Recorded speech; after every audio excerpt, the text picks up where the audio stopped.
Close the door. Veo caras nuevas, ¿no? Hemos usado la misma plantilla. Claro. ¿Hemos usado la misma plantilla? En la presentación que presentamos esta mañana. ¿Ah, sí? Me la habrás quitado de algo, ¿no? Se la he copiado. Me la has copiado. Pues veo caras nuevas. Supongo que sois los residentes nuevos, ¿no? ¿Tú eres Pir o Mir? Mir. ¿Y tú? Mir también. Que sois dos chicas y un chico, me dijeron, ¿no? ¿Vosotros tres? ¿Y de dónde venís? Yo soy de aquí, de Castellón. ¿De Castellón? ¿Y tú?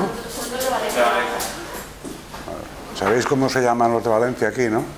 ¿Cómo? A ver, alguien de Castellón que se lo diga. Michohuet. Michohuet. El otro. Medio huevo.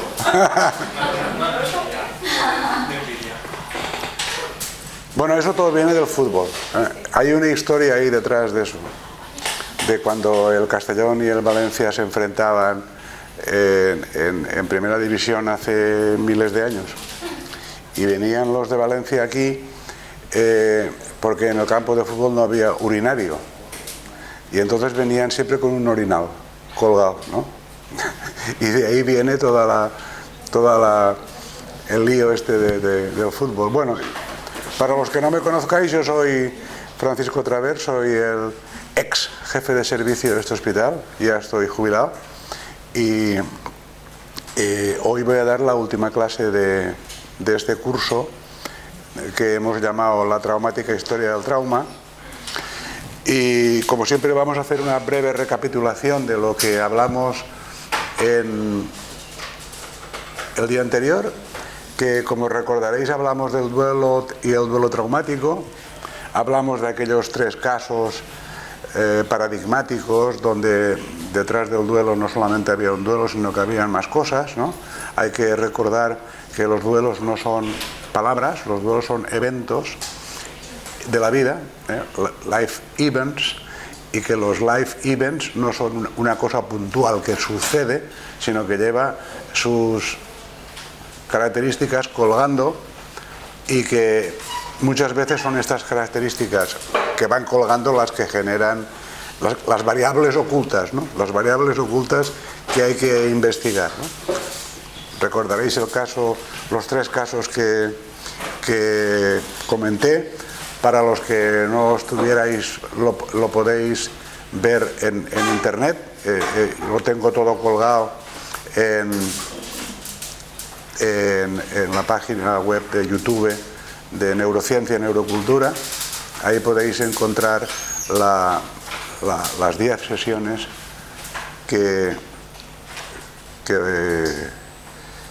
de las que se ha compuesto este curso, ¿no?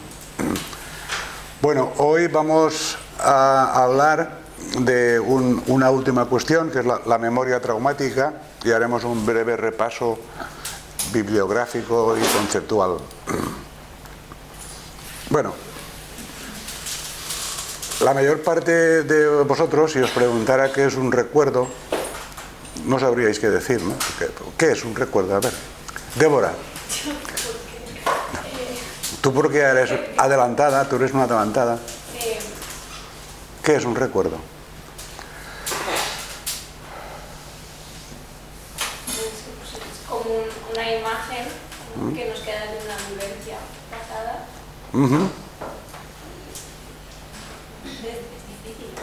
Es difícil, ¿verdad?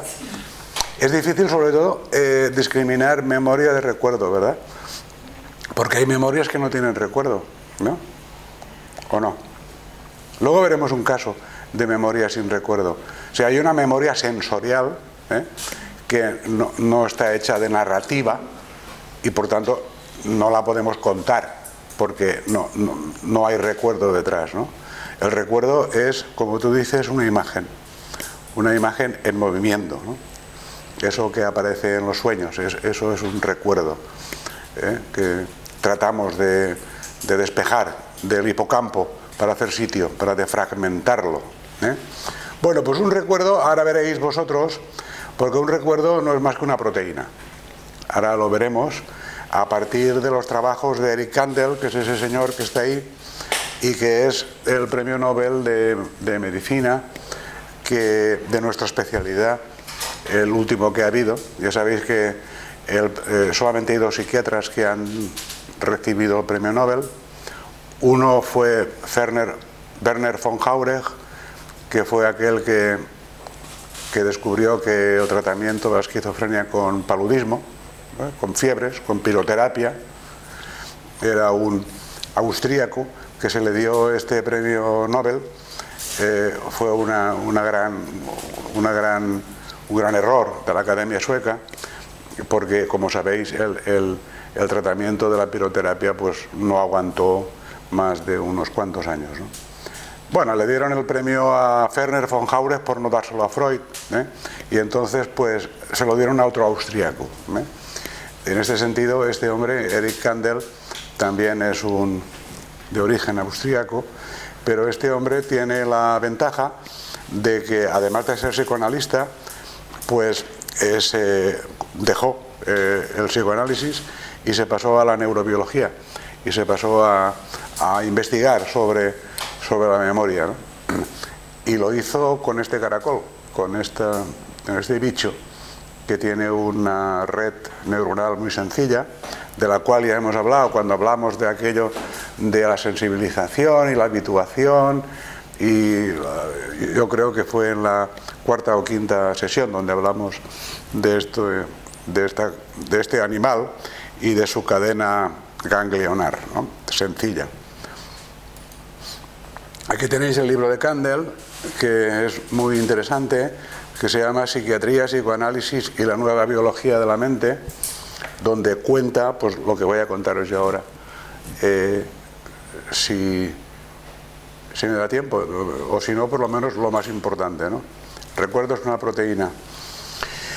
Este es un libro muy interesante, que se llama Proust y la neurociencia, que es de un investigador que trabajó con él, trabajó con Eric Kandel, está traducido al español y es muy interesante, de Jonah Lehrer.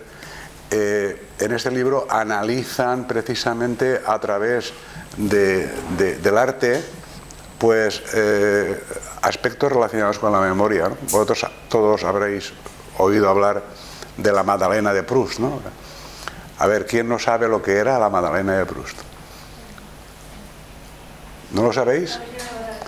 ¿No lo sabéis o sí? ¿No lo sabéis? La Magdalena de Proust ¿sabéis quién es? Era un escritor. Marcel Proust. Es un escritor de esos que escriben novelas inacabables, ¿no? 8 o 9, En busca del tiempo perdido, ¿no? Se llama su gran obra. Bueno, pues Proust describe un episodio en una persona que, a través de unas magdalenas, a través de degustar una magdalena, le vienen a la mente una serie de asociaciones de recuerdos, ¿no? Que unos tienen que ver con la magdalena y con los recuerdos propiamente dichos, pero otros no. Aparecen unos japoneses, ya, como en los sueños, ¿no? Que de repente aparecen unas escenas que no tienen nada que ver aparentemente con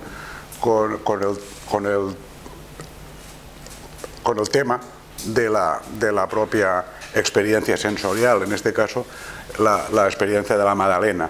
Bueno, pues la Magdalena de Proust es lo que se utiliza usualmente para describir el concepto asociativo de la memoria, ¿no?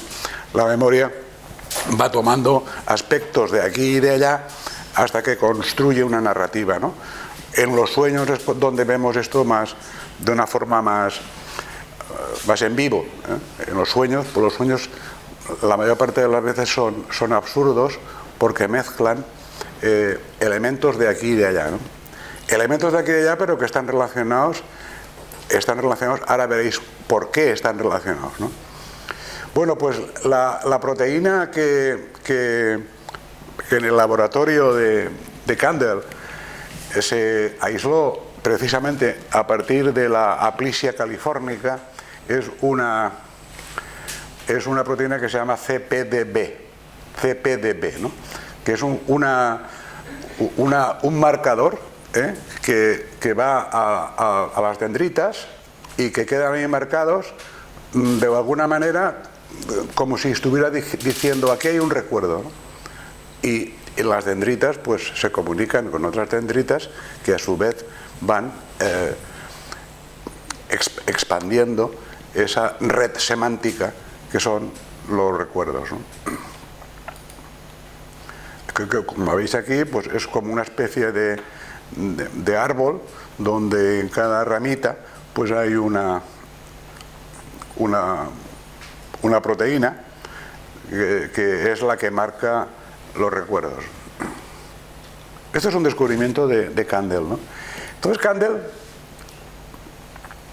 se fijó en que hay varios tipos de recuerdos, ¿no? Unos que se borran porque no se usan, ¿no? Otros que tienen una relevancia emocional y cuesta más borrarlos, ¿no? Y luego hay una serie de recuerdos que llamamos recuerdos traumáticos que no se pueden borrar, ¿no? Que simplemente se repiten y se repiten ante cualquier gatillo, ¿no? Es lo que llamamos esto de la reexperimentación de los flashbacks, ¿no? El flashback del recuerdo, del sueño, de la imagen, de la escena temida o traumática, se repite, se repite, se repite. Sin embargo, la repetición del recuerdo no es solamente la única posibilidad que tenemos para reeditarlo, porque en definitiva la memoria, cada vez que la editamos, la cambiamos, ¿no? Por eso Freud decía que el recuerdo es la mejor forma de olvidar, ¿no? El recuerdo es la mejor forma de olvidar porque cada vez que lo reeditamos, lo cambiamos. Y lo volvemos a guardar cambiado, como si fuera un documento de doc al cual le hemos añadido comas, o le hemos añadido tildes, o le hemos corregido las faltas de ortografía, ¿no? Es decir, que los recuerdos normales son los que se borran solos, y los que permanecen son porque tienen relevancia emocional. Y la relevancia emocional es obvia porque el hipocampo y la amígdala están al lado. O sea, hay una conexión muy íntima entre el hipocampo, que es precisamente la estructura cerebral que se dedica a borrar recuerdos para hacer sitio, para crear memorias nuevas, y la amígdala que tiñe con sus emociones estos recuerdos, de manera que aquellos que tienen más relevancia pasan a la corteza cerebral y ahí se guardan, ¿no? Por eso, en el Alzheimer nos vamos a encontrar siempre con esos recuerdos antiguos, ¿no? Estos abuelitos que cuentan batallitas de cuando eran jóvenes y sin embargo no se acuerdan de lo que han comido hoy, ¿no? Esta gracia que tienen los recuerdos teñidos de emoción, se guardan luego en la corteza cerebral, ¿no? Sin embargo, en el trauma, ya conté la semana pasada, bueno, el día pasado, que trauma, desde el punto de vista de la tradición psicoanalítica, es algo que no se pudo procesar, ¿no? Algo que no se inscribió en la línea semántica del inconsciente y que por tanto se comporta como un cuerpo extraño. Lo interesante del trauma es que no es necesario que haya recuerdo traumático para que haya un trauma, ¿no? Porque ahora veremos por qué. Y os contaré un caso de un niño traumatizado y veréis como, bueno, casi todos vosotros sabéis que seguramente que vuestro primer recuerdo de la infancia es alrededor de los 3 años, ¿no? Antes de los 3 años, yo no conozco a nadie que tenga recuerdos verdaderos de algo que le sucedió en el primer año de vida o en el segundo año de vida, ¿no? ¿Cuántos años tenías tú, Gonzalo, cuando era el primer recuerdo que tienes? 7, 8... ¿Nunca lo has pensado? Sí, pero se me ha olvidado. Se me ha vuelto a olvidar. Se te ha vuelto a olvidar. Muy bien, muy bien. Bueno, lo interesante de toda esta cuestión es que el trauma no precisa memoria narrativa ni imágenes, ¿no? Es una condensación sensorial, como veremos ahora. Hay algo relacionado con la memoria y el recuerdo. El trauma es un trastorno de la memoria, eso es muy importante recordarlo como definición. El trauma es un trastorno de la memoria, de algo que se inscribió junto a emociones y sensaciones físicas muy intensas del momento en que se produjo y que es atemporal, es decir, es ajeno al paso del tiempo, ¿no? El trastorno de la memoria, fijaros que si el recuerdo es una proteína o un conglomerado de proteínas, pues lo que nos vamos a encontrar en el recuerdo traumático es una constelación de imágenes, emociones y sensaciones físicas, ¿no? Es decir, hay una sobrecaptación de la proteína CPP, ¿eh? Y por eso cuestan tanto los recuerdos traumáticos de evacuar, ¿no? Bueno, la proteína CPDB en el laboratorio de Kandel le dijo a uno de sus ayudantes, que es Cauchy, bueno, ahora que ya hemos identificado la proteína, vamos a secuenciarla. Vosotros sabéis que una proteína es muchos aminoácidos juntos, ¿no? Es una molécula muy grande que tiene una cantidad enorme de aminoácidos enlazados, ¿no? La secuencia de la citada proteína pues es esa que veis ahí. No importa cuál sea el aminoácido, veis que es QQQ, LQQQQ, BQQ, y ese QQ quiere decir que es el mismo aminoácido, ¿no? Entonces Kraussig secuenció la proteína y dice: esto es una proteína tartamuda, ¿no? Una proteína donde se repite constantemente un aminoácido, y dice: la proteína CPDB es un prión. Este es el hallazgo más importante de la medicina en el último siglo, que la proteína del recuerdo sea un prión, que nosotros estamos acostumbrados a enlazar con enfermedades de transmisión transespecie, ¿no? Como hace poco vimos una tesina, ¿no? de este asunto, pues es un hallazgo, yo creo, revolucionario, ¿no? ¿Qué es un prión? A ver, los médicos. ¿Algún médico que ha hecho el MIR recientemente que nos cuente lo que es un prión? ¿Qué es un prión? ¿Es un virus? No, es una proteína. ¿Eh? Mutada. Una proteína mutada. Sí. ¿En qué sentido?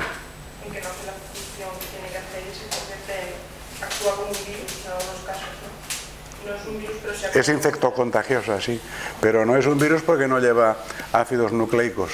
Es una proteína que induce cambios en otras proteínas. Sí, es una proteína mal plegada.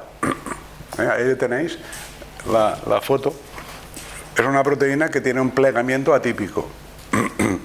Y entonces, como tú dices, pues no hace la función que debería de hacer, hace otra, ¿no?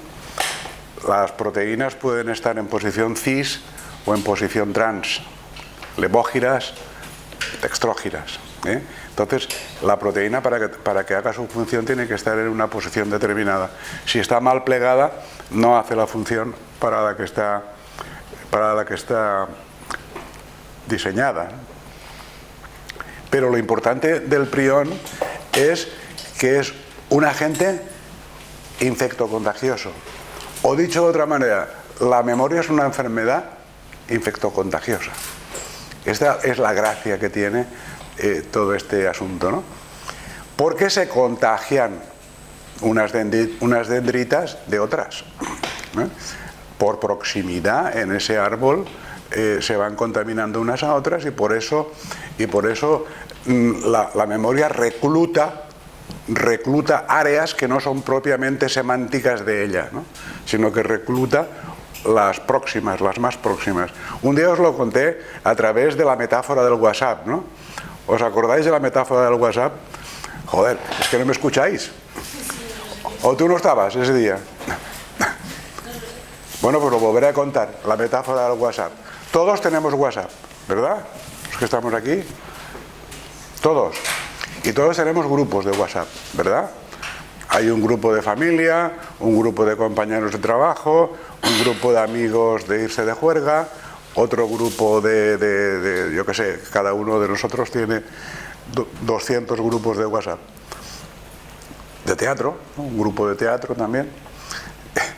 Lo interesante del grupo de WhatsApp es que si tú te quieres ir de juerga esta noche en Benicàssim, porque mañana es fiesta, no vas a decirlo en tu grupo de familia, ¿no? Sería absurdo. Me voy a ir de juerga. Para reclutar voluntarios para ir de juerga tienes que ir al grupo de WhatsApp adecuado, pero no a otro, ¿eh? Entonces es así como se reclutan las neuronas, ¿no? Se reclutan unas a otras. Un día salí de juerga con Débora, nos lo pasamos muy bien, y entonces la próxima vez que salgamos de juerga llamaremos a Débora, ¿sí? ¿Verdad? Es eso como funcionamos, ¿no? Como funcionan los grupos de WhatsApp. Pues así funcionan las neuronas. Se reclutan en función de la tradición. Un día recluté a este grupo de neuronas y de ahí salió no sé qué. Y entonces volvemos a repetirlo, ¿no?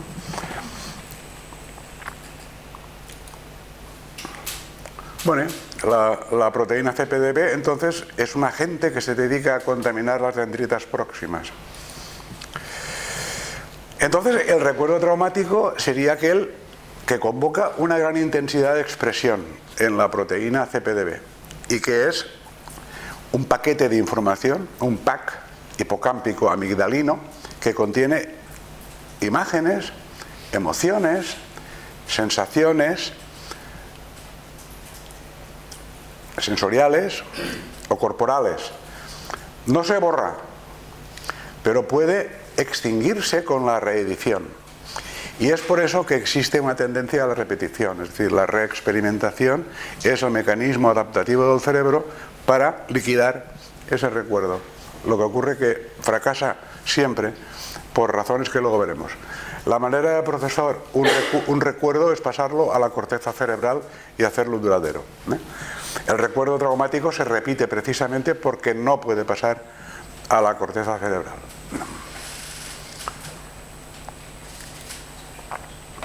Es decir, que repetimos para deshacernos de un recuerdo desagradable, bien a través de los sueños, que como sabéis todos los que estamos aquí tenemos sueños que se nos repiten constantemente, se nos repiten porque están aludiendo a algo traumático, o bien a través de la conducta o del flashback. Y el flashback ya sabéis lo que es, ¿no? Es esas imágenes de los traumatizados que les vienen cuando están en determinada situación, ¿no? El flashback no siempre es un recuerdo, puede ser una experiencia corporal, ¿eh? Por ejemplo, vosotros habéis oído hablar de lo que son alucinaciones uncinadas. ¿Sabéis lo que es eso? Son alucinaciones olfativas, ¿eh? Que se supone que son epilépticas pero a veces no. Bueno, pues las alucinaciones uncinadas suelen ser siempre elementos traumáticos sueltos que se manifiestan precisamente a través de la experiencia corporal. Por ejemplo, una mujer que ha sido violada puede repetir flashbacks del olor de esperma, y además es muy frecuente, ¿eh? El olor a esperma. Estás sentado en un tal sitio, ¡pap!, y te viene chuf, el flashback, ¿no? Muchas experiencias corporales de estas extrañas tienen que ver con el flashback sensorial que está disociado de la experiencia vivencial completa, ¿no?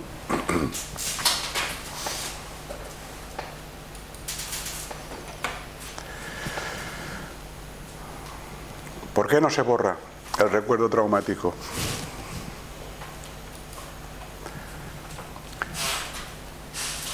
Bueno, la primera razón por la que no se borra es por el propio peso que tiene el pack, ¿no? El paquete del propio recuerdo. Es decir, la exagerada cantidad de proteína que existe en esa dendrita. La segunda razón es porque el individuo evita la reexperimentación completa, ¿no? Hay una evitación de la reexperimentación. Y hay otra razón, que es la disociación. La disociación. Es decir, esto de la disociación es muy importante recordarlo, porque cuando estamos tratando un síntoma traumático, la mayor parte de la gente cree que solamente con hablar eso se va a ir, ¿no? Y eso no es verdad. Es decir, hablar de un recuerdo traumático, el recuerdo no se va, y no se va porque está disociado. Es decir, para que se vaya hay que editarlo, y editarlo significa completo. Hay que editar el recuerdo completo junto con la emoción, que son 5: miedo, rabia, culpa, vergüenza, default, indefensión. Es decir, hay que editarlo con esas emociones. Si no van con esas emociones, si van simplemente de forma cognitiva, no sirve para nada, ¿no? No sirve para nada ir al médico y decir: mira, yo vengo aquí porque me han violado. Ah, pues muy bien. Entonces me han violado y quiero que me den la baja, ¿no? Hace poco yo tuve un caso así, ¿no? Que vino una señora a quejarse de que el psiquiatra que la había visto no le había dado la baja. Y digo, bueno, ¿y a usted qué le ha pasado? Y dice: no, a mí es que me han violado. Y lo decía así como el que la han violado, como una cosa, o sea, disociada, estaba disociada, ¿no? Entonces eso no sirve. Contar que te han violado sin el recuerdo completo no sirve para nada. No se edita, ¿no? Y si no se edita no lo puedes cambiar.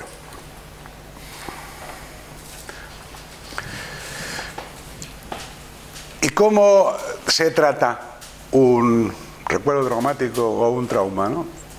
Yo creo que es importante señalar una cuestión. En psiquiatría y en psicología clínica no existe ningún tratamiento, ninguno, que funcione sin la exposición. La exposición a lo temido o a lo traumático o a lo que sea, si no hay exposición física, el individuo no va a curarse de nada. Es decir, la exposición es la herramienta más potente que tenemos en la logoterapia, es decir, en las terapias basadas en la palabra, ¿no? Pues evidentemente para tratar un foco traumático hay que volver sobre él. Hay que volver sobre él para que el individuo pueda editarlo y cambiarlo. Si no es así, pues eso se queda en el inconsciente, continúa haciendo su trabajo y no hay manera de que mejore, ¿no? Para tratar un paciente traumático, lo más importante, aparte de esta idea de que la exposición es lo más fundamental de la técnica, os voy a contar aquí unas cuantas cosas que hay que saber, ¿no? La primera es la seguridad. Es decir, para tratar pacientes de este estilo hay que construir un entorno seguro. Construir un entorno seguro es muy difícil hacerlo. Lo podemos hacer en urgencias o lo podemos hacer en la consulta, pero no hay manera de construir un ambiente seguro si una persona está expuesta a que cuando vaya a casa la vuelvan a traumatizar, ¿no?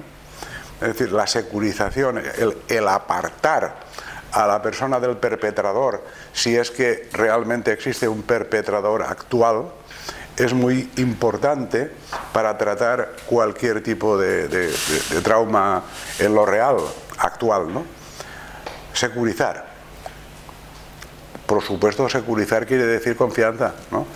Si no hay confianza entre el terapeuta y el paciente, no se crea ese clima lo suficientemente íntimo para que se pueda hablar de cosas que necesitan pues mucha paciencia, porque hay que esperar a que salgan, y sobre todo que la persona se sienta segura y que sepa que lo que va a contar no va a constituir un defecto en su currículum, ¿no?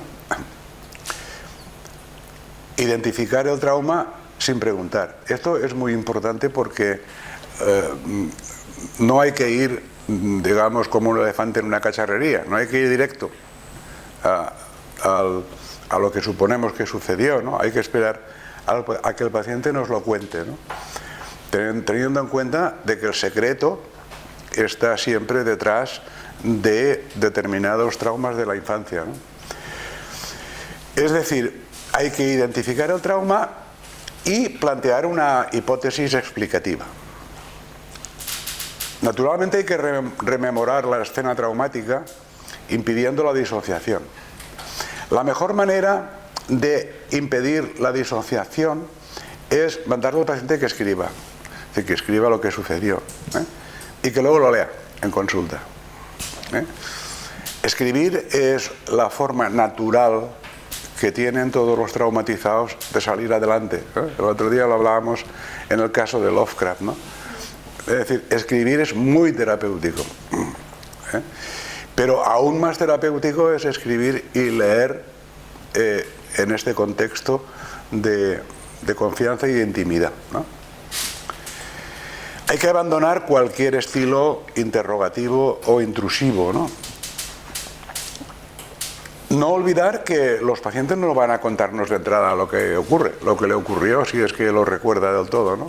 Sino que muchas veces son las asociaciones las que van a ir llevando al paciente hacia recordar que es el último extremo de lo que se trata, ¿no? Escuchar sin tiempo y sin deseo, eso es la máxima de Bion. Sin tiempo y sin deseo, no hay que tener prisa. Y desde luego cuando amanezca el trauma hay que vincularlo con los síntomas actuales. El paciente tiene que comprender que lo que le sucedió y lo que le sucede ahora están relacionados. Y a veces de forma metafórica, ¿no? De forma muy metafórica. Es decir, que lo traumático no se manifiesta siempre de una manera directa, sino que está siempre oculto, ¿no? Oculto en una maraña de conductas a veces sin sentido. ¿Puedes ponernos un ejemplo de una metáfora de ese estilo? Sí.